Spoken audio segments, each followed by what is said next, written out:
ನಮಸ್ತೆ. ಸಂಪ್ರದಾನ charitable trust ಮೈಸೂರಿಂದ ಇದರ ಹಿಂದಿನ ವಿಡಿಯೋದಲ್ಲಿ ಶ್ರೇಷ್ಠಯುತವಾದ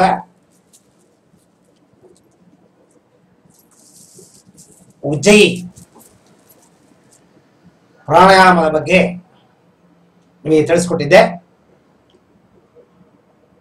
ಶ್ರೇಷ್ಠ ಪ್ರಾಣಾಯಾಮದಲ್ಲಿ ಸರಣಿಯಲ್ಲಿ ಮತ್ತೆ ಇನ್ನೊಂದು ಪ್ರಾಣಾಯಾಮ ಭಾಸ್ತ್ರಿಕ.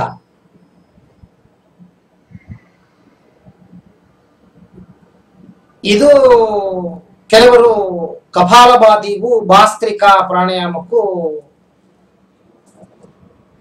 ಕನ್ಫ್ಯೂಸ್ ಮಾಡ್ಕೋತಾರೆ. ಅದೇ ಬೇರೆ ತರ, ಇದೇ ಬೇರೆ ತರ. ಅದು ಕಿಬ್ಬೊಟ್ಟೆ ಕೆಳಗಡೆ ಹೊಟ್ಟೆಯಿಂದ ಆಕ್ಟಿವೇಟ್ ಆಗಿ ಪ್ರಾಣಶಕ್ತಿ ಮೇಲೆ ಕೆಳಗೆ ಹೋಗೋದು. ಇದು ನಿಮಗೆ ಎದೆ ಎದೆ ಎದೆ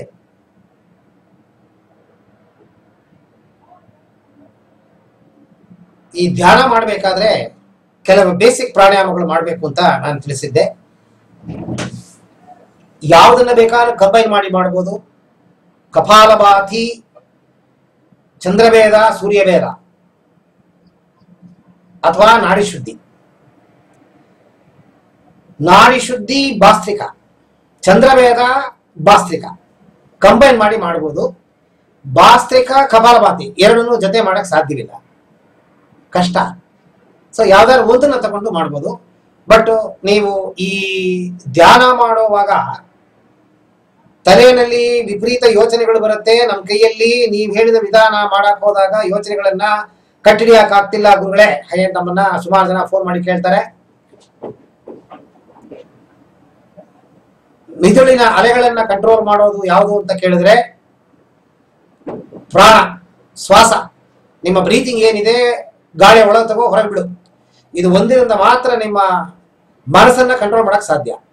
ನೀವು ಕಂಟ್ರೋಲ್ ಮಾಡ್ತೀನಿ ಅಂತ ಬೇರೆ ಏನಾದ್ರು ಮಾಡಕ್ ಹೋದ್ರಿ ಅಂತಂದ್ರೆ ವಿಪರೀತ ಯೋಚನೆ ಮಾಡಕ್ ಸ್ಟಾರ್ಟ್ ಮಾಡ್ಬಿಡುತ್ತೆ. ತಿರುಗಿ ಹೇಳಿದ್ದನ್ನೇ ಹೇಳೋದಕ್ಕೆ ನಂಗೆ ಇಷ್ಟ ಇಲ್ಲ. ಭಾಸ್ತ್ರಿಕಾ ಪ್ರಾಣಾಯಾಮ ನಿಮ್ಮ ಮನಸ್ಸಿನ ಮಿದುಳಿನ ಅಲೆಗಳನ್ನ ಒಂದು ಸ್ಮಿತಗೊಳಿಸುತ್ತೆ, ಒಂದು ದಾರಿ ತಂದು ಬ್ಯಾಲೆನ್ಸ್ ಮಾಡಿ ನಿಲ್ಲಿಸುತ್ತೆ. ಮಿದುಳಿಗೆ ಒಳ್ಳೆ ಪ್ರಾಣಶಕ್ತಿ ಹೋಗುತ್ತೆ. ಮತ್ತೆ ಕತ್ತಿಗೆ ಕೆಳಗಿರೋ ಭಾಗಕ್ಕೆ ಪ್ರಾಣಶಕ್ತಿ ತುಂಬಾ ಚೆನ್ನಾಗಿ ಹರಿಯುತ್ತೆ ಎಲ್ಲ ಜಾಗದಲ್ಲೂ. ಭಾಸ್ತ್ರಿಕಾ ತುಂಬಾ ಎಫೆಕ್ಟಿವ್ ಆಗಿರೋ ಪ್ರಾಣಾಯಾಮ. ಇದನ್ನ ಎರಡು ತರದಲ್ಲಿ ಮಾಡ್ತಾರೆ. ಇದು ಮೂಗಿಂದನೇ ಗಾಳಿ ತಗೊಳ್ಳೋದು ಬಿಡೋದು, ಎರಡು ಮೂಗಿನ ಹೊಳ್ಳೆಯಿಂದ. ಇದು ಒಂದು ಕಡೆ ಗಾಳಿ ಬರುತ್ತೆ, ಒಂದು ಕಡೆ ಬರಲ್ಲ. ಅದೆಲ್ಲ ಲೆಕ್ಕ ನೋಡಕ್ ಹೋಗ್ಬೇಡಿ. ಮಾಮೂಲಿ ನೀವೇನು ಮೂಗನ್ನ ಆಕ್ಟಿವೇಟ್ ಮಾಡ್ಕೊಂಡು ಬ್ರೀತಿಂಗ್ ಮಾಡ್ತೀರಾ, ಸೇಮ್ ಬ್ರೀತಿಂಗ್ ನಲ್ಲಿ ಇದು ಸ್ವಲ್ಪ ಡಿಫರೆನ್ಸ್ ಆಗಿರುತ್ತೆ, ನೋಡ್ಕೊಳ್ಳಿ. ಆದ್ರೆ ಗಾಳಿ ತುಂಬಾ ವಿಪರೀತ ಜೋರಾಗಿ ಹೋಗುತ್ತೆ, ಜೋರಾಗಿ ಬರುತ್ತೆ. ಫೆರೋಷಿಯಸ್, ತುಂಬಾ ಫೆರೋಷಿಯಸ್ ಆಗಿ ವಿಗರಸ್ ಆಗಿ ಗಾಳಿ ಹೋಗುತ್ತೆ, ವಿಗರಸ್ ಆಗಿ ಬರುತ್ತೆ. ನೋಡಿ, ಇದು ಚಿನ್ಮುದ್ರ ಹಾಕೊಂಡು ಕೈಯನ್ನು ಇಟ್ಕೊಳ್ಳಿ. ಸ್ಟ್ರೈಟ್ ಆಗಿರ್ಬೇಕು, ಬೆನ್ನು 90 ಡಿಗ್ರಿ ಇರಬೇಕು. ಪ್ರಾಣಾಯಾಮ ಮಾಡಬೇಕಾದ್ರೆ ಕಣ್ಣನ್ನ ಮುಚ್ಕೊಂಡು ಐಕ್ಯತೆ ಆಗ್ಬೇಕು. ಪ್ರಾಣಶಕ್ತಿ, ಪವಿತ್ರವಾದ ಪ್ರಾಣಶಕ್ತಿ ಭಗವಂತ ಕೊಟ್ಟಿದ್ದು ಆಕಾಶದಿಂದ ನನ್ನ ಮೂಗಿನ ಹೊಳ್ಳೆಯಿಂದ ದೇಹದಲ್ಲಿ ಎಲ್ಲಾ ಜಾಗಕ್ಕೂ ಹರಡಿ ನಾನು ಪವಿತ್ರವಾಗ್ತಿದ್ದೀನಿ, ನನ್ನ ದೇಹ ಪರಿಮಳವಾಗ್ತಿದೆ, ಶುದ್ಧವಾಗ್ತಿದೆ ಹಾಗೆ ಅಂತ ಭಾವನೆ ಮಾಡ್ಕೋಬೇಕು. ಗಾಳಿ ತಗೋಬೇಕಾದ್ರೆ, ಗಾಳಿಯನ್ನ ಬಿಡಬೇಕಾದ್ರೆ ನನ್ನ ದೇಹದಲ್ಲಿ ಆಗಿರುವ ಗಲೀಜುಗಳು ಎಲ್ಲಾನು ಹೊರಗಡೆ ಬಂದು ಹೊರಗಡೆ ಗಾಳಿ ಬಿಡಬೇಕಾದ್ರೆ ಬರ್ತಾ ಇದೆ ಹಾಗೆ ಅಂತ ಭಾವನೆ ಮಾಡ್ಕೋಬೇಕು. ಇದು ಎಲ್ಲಾ ಪ್ರಾಣಾಯಾಮಕ್ಕೂ ಕಾಮನ್ ಥಿಂಕಿಂಗ್. Okay, awareness. ಕಣ್ಣು ಮುಚ್ಕೋಬೇಕು. ಪ್ರಾಣಶಕ್ತಿ ಹೋಗೋದು ಬರೋದ್ರ ಮೇಲೆ ನಿಮ್ಮ ಕಾನ್ಸಂಟ್ರೇಷನ್, ಅವೇರ್ನೆಸ್ ಇರಬೇಕು. ಓಕೆ, ಚಿನ್ಮುದ್ರ ಹಾಕೊಳ್ಳಿ, ಯೋಗ ಮುದ್ರ ಹಾಕೊಂಡು ಆಕಾಶನ ನೋಡೋ ಹಿಂಗೆ ತೊಡೆ ಮೇಲೆ ಇಟ್ಕೊಳ್ಳಿ, ಸ್ಟ್ರೈಟ್ ಆಗಿ ಇಟ್ಕೊಳ್ಳಿ. ಕೂತ್ಕೊಳ್ಳೋದು ಮಾಮೂಲಿ ತಿರುಗಿ ಹೇಳೋ ಅವಶ್ಯಕತೆ ಇಲ್ಲ. ಪದ್ಮಾಸನ, ಅರ್ಧ ಪದ್ಮಾಸನ, ಸಿದ್ಧಾಸನ, ಸುಖಾಸನ, ವಜ್ರಾಸನ, ಚೇರಾಸನ ಯಾವುದು ಬೇಕಾದ್ರೆ ಹಾಕೋಬಹುದು. ನಿಮಗೆ ತೊಂದರೆ ಆಗಬಾರ್ದು ಒಟ್ಟಲ್ಲಿ. Okay, right. ನೀವು ಮಾಡ್ತೀನಿ ನೋಡಿ.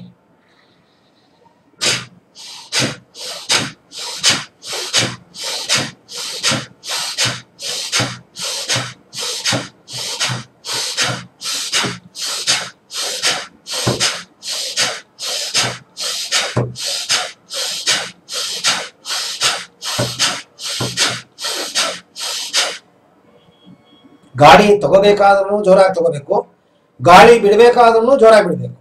ಗಾಳಿ ಇದು ತಲೆ ಎಲ್ಲ ಬೆವ್ತು ಸುರಿಯತ್ತೆ, ಕತ್ತು, ಎದೆ, ತಲೆ ಎಲ್ಲ ಬೆವ್ತೋಗುತ್ತೆ. ಒಂದು ಸೈಕಲ್ಗೆ 25 ಸತಿ ಮಾಡಿ. ಆ ತರ 4 ರಿಂದ 5 ಸೈಕಲ್ ಮಾಡಿ ಸಾಕು. ಒಂದು ಸೈಕಲ್ಗೆ 25 ಸತಿ. ಸುಸ್ತಾದ್ರೆ ಸುಮ್ಮನೆ ಕೂತ್ಕೊಂಡು ಮಾಮೂಲಿ ಗಾಳಿ ತಗೊಳ್ಳೋದು ಬಿಡೋದನ್ನ ಮಾಡಿ.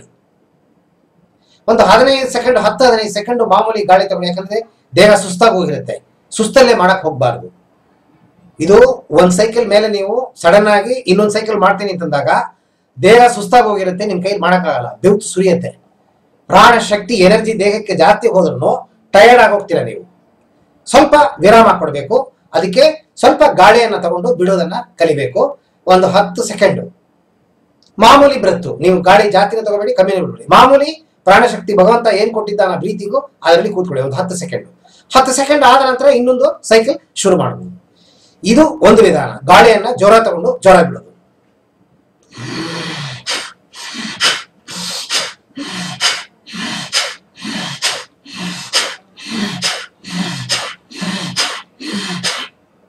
ಆಯ್ತು, ಇದು ಒಂದು ಟೈಪ್. ಇನ್ನೊಂದು ಟೈಪು, ಈ ಕೈ ಇದೆ ನೋಡಿ, ಈ ಕೈ ಮೇಲೆ ಹೋಗ್ಬೇಕಾದ್ರೆ ಪ್ರಾಣಶಕ್ತಿ ಇನ್ಹೇಲ್ ಮಾಡ್ಕೋಬೇಕು.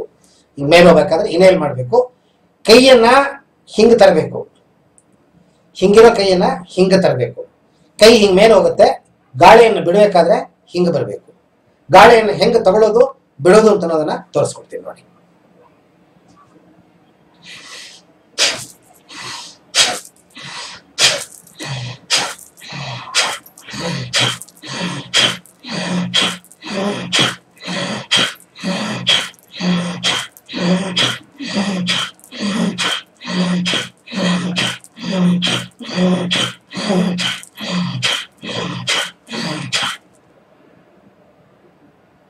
ಇದು ಟೆಕ್ನಿಕ್ ಹೆಂಗಂದ್ರೆ, ಈ ಗಾಡಿ ಶುರು ಮಾಡ್ಬೇಕಾದ್ರೆ ಫಸ್ಟ್ ಗೇರ್ ಹಾಕ್ತಿವಿ, ನಿಧಾನಕ್ಕೆ ಹೋಗುತ್ತೆ.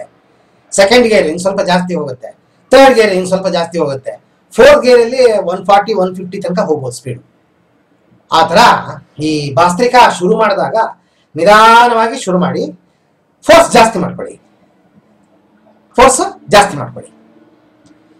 ತುಂಬಾ ಸುಸ್ತಾಗತ್ತೆ, ಬೆವರುತ್ತೆ. ಮುಖನ್ನ ಬೆವರಿದಾಗ ಒರೆಸ್ಬೇಡಿ, ಹಾಗಾದ್ರೆ ಬಟ್ಟೆಲಿ ಒರೆಸ್ಬೇಡಿ.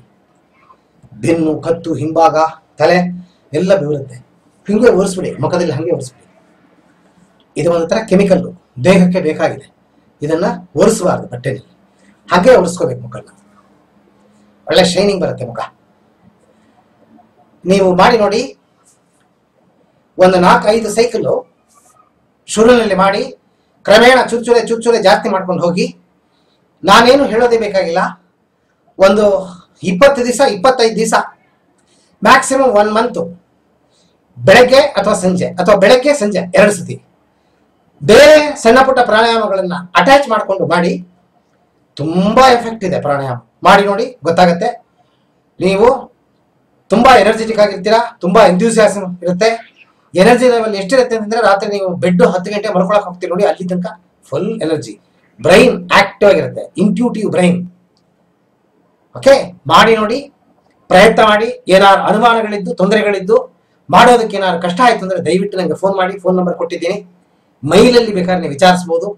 ಆಯ್ತು, ನಾನು ನಿಮಗೆ ಯಾವ ಅನುಮಾನದಿಂದ ಏನು ಕೇಳ್ತೀರೋ ಅದನ್ನ ಪರಿಹಾರ ಮಾಡ್ತೀನಿ. ನಮಸ್ಕಾರ.